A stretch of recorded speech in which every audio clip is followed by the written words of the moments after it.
রায়পুরার মেথিকান্ডা rail স্টেশনের নির্যাতন ও লুটপাটের শিকার হওয়া সেই ৭০ বয়সী বাক প্রতিবন্ধী পরিচ্ছন্নতা কর্মী ববি বেগম ওরফে বুবি আর নেই।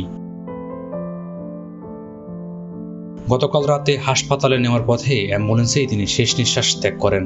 উপজেলা প্রশাসন জানিয়েছে, গতকাল রাতে বুবির শারীরিক অবস্থার চরম অবনতি হলে নরসিংদী সদর হাসপাতালে নেওয়ার পথেই তার মৃত্যু হয়। দীর্ঘ ২৫ বছর ধরে এই স্টেশনের প্ল্যাটফর্ম ও শৌচাগার পরিষ্কার করে তিল তিল করে জমানো মাত্র ৪০,০০০ টাকার জন্য গত শনিবার রাতে দুর্বৃত্তরা তাকে পিটিয়ে গুরুতর আহত করে এবং লুটে নেয় বৃদ্ধার সেই জমানো টাকা।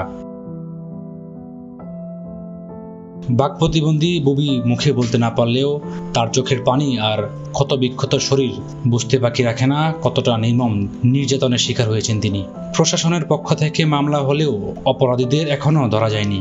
সমাজের এই চরম নিষ্ঠুরতা বুবির মতো বাক প্রতিবন্ধী বৃদ্ধাকেও ছাড়ছে না। সুযোগ পেলেই অপরাধীরা ঝাঁপিয়ে পড়ে বুবির মতো এমন অসহায় মানুষদের উপর।